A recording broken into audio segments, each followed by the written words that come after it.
Le invito a que abra su Biblia con nosotros. Vamos a estudiar profundamente la palabra.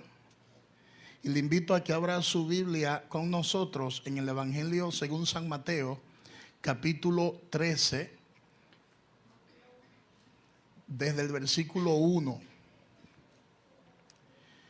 El Evangelio según San Mateo, capítulo 13, desde el versículo 1. Hoy continuamos con nuestra serie de enseñanza, la cual hemos titulado La parábola del sembrador.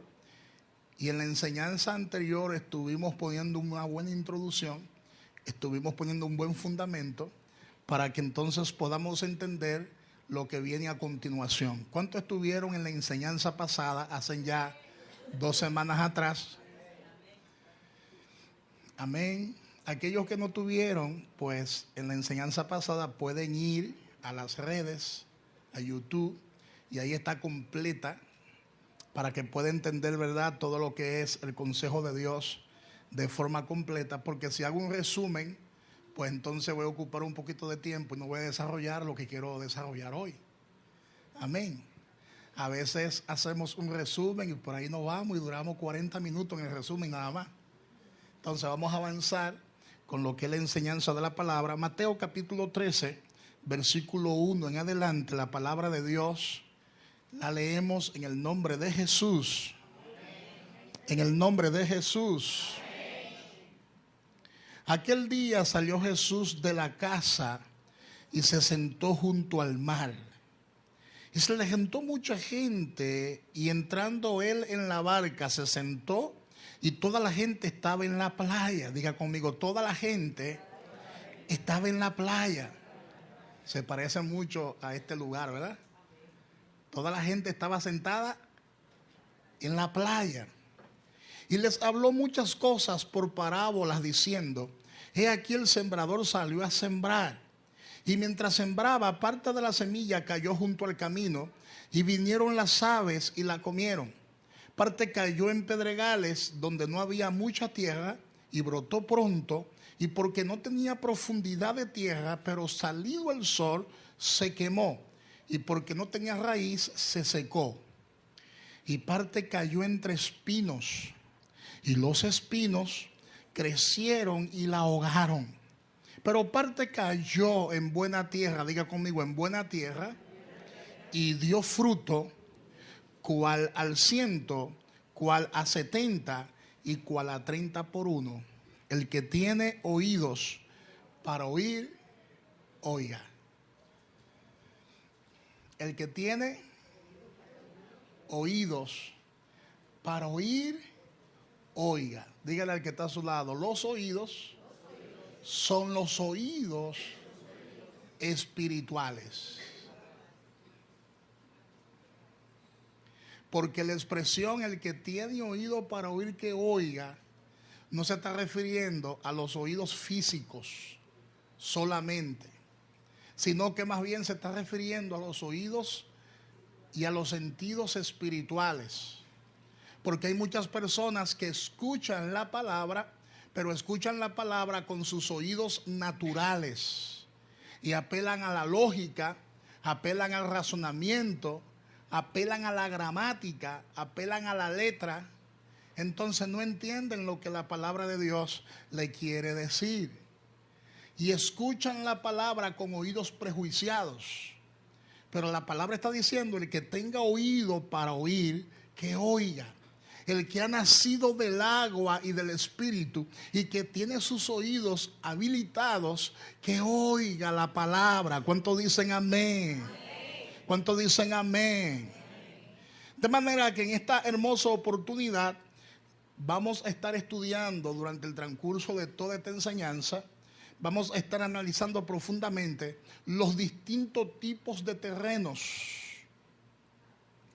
Y en esos terrenos, la semilla de la palabra fue sembrada. Amén. Y también vamos a estar analizando cuáles son las causas por las cuales la semilla de la palabra, al ser sembrada, no fructifica. No fructifica. Pero si la semilla es la misma,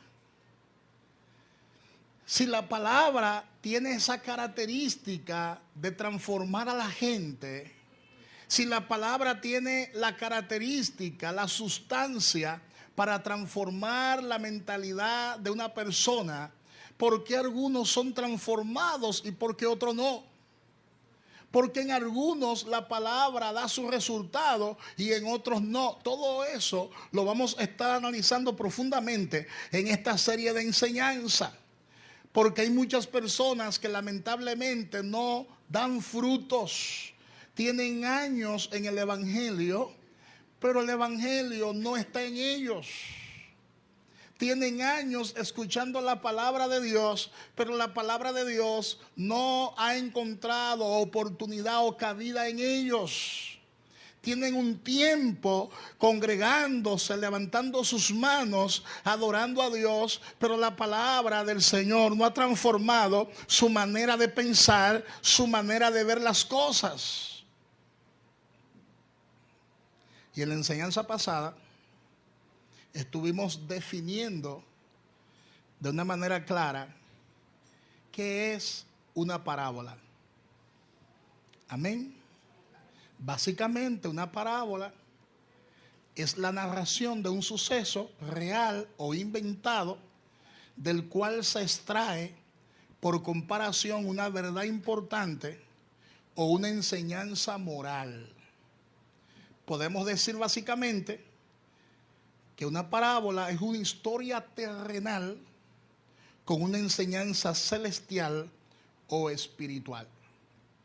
De manera que en cada parábola el Señor lo que hace es que toma como ejemplo cosas que son normales del mundo secular, historias reales o ficticias, para ilustrarnos a nosotros verdades espirituales. Y eso lo hacían mucho los rabinos en el tiempo de Jesús. En el tiempo de Jesús.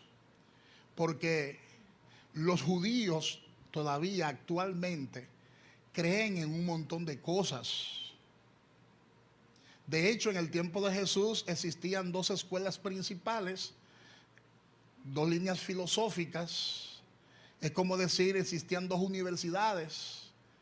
Y estaba la escuela de Hillel y estaba también la escuela de Shammai. O sea, dos escuelas teológicas, filosóficas. Y muchos de los discípulos de Jesús se identificaban con estas escuelas. De hecho, los discípulos también de Juan el Bautista, muchos de ellos se identificaban con estas escuelas. El mismo sistema religioso de la época estaba intrínsecamente relacionado con lo que se enseñaba en esas dos escuelas. Por eso la palabra de Dios habla de los fariseos. Los fariseos eran un grupo religioso muy pujante en el tiempo de Jesús.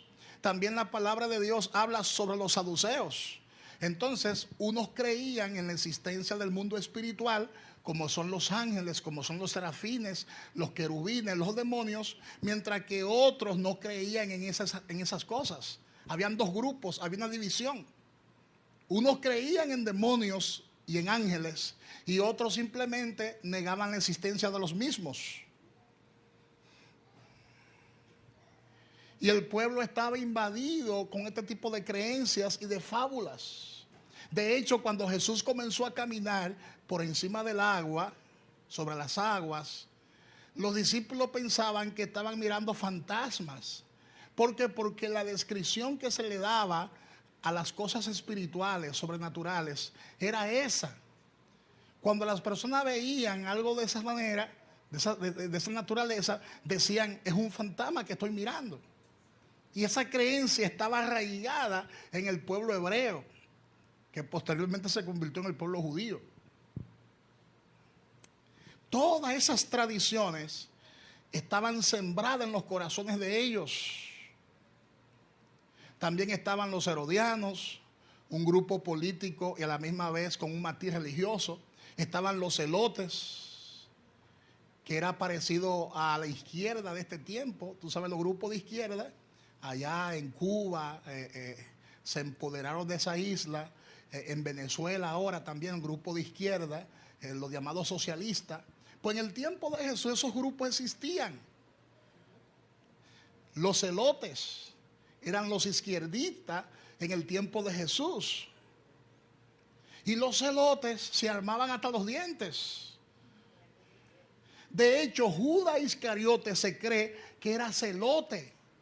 Por eso cuando Jesús comenzó a predicar la palabra de Dios y la gente observaba a los seguidores de Jesús, la gente decía, este hombre es un revolucionario. ¿Por qué? Porque dentro de los seguidores de Jesús, dentro de los discípulos de Jesús, hay celotes, hay herodianos. Se cree que Simón el Cananista también era celote. Y eran admiradores de Barrabás, porque Barrabás era un preso político. Barrabás había levantado un grupo, y ese grupo era un grupo de guerrilleros, y estaban viviendo en los montes y en las montañas, y eran fabricadores de armas blancas, porque en ese tiempo se usaban espada, lanza, jabalina. Entonces Barrabás estaba preparando un grupo de guerrilleros revolucionarios para liberar, ese era el objetivo, liberar políticamente al pueblo hebreo, judío,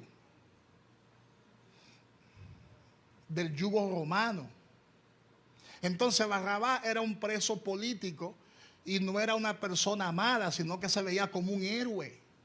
Por eso cuando apresan a Jesús, y quiero abrir un paréntesis para que usted entienda por qué Jesús cambió el discurso, por qué Jesús cuando comenzó su ministerio comenzó a hablar a la gente claramente y luego entonces comienza a usar este recurso literario conocido como las parábolas. ¿Por qué Jesús hace ese cambio tan radical? Porque si Jesús se mantenía hablando de esa forma, pues entonces iba a morir antes de tiempo y el propósito por el cual él vino a la tierra no se iba a cumplir a cabalidad. Y él necesitaba tiempo, él sabía que él iba a morir en la cruz porque ya eso estaba predeterminado por el Padre. Pero él dice, yo voy a exponer mi vida, nadie me la puede quitar. ¿Han leído eso en la palabra?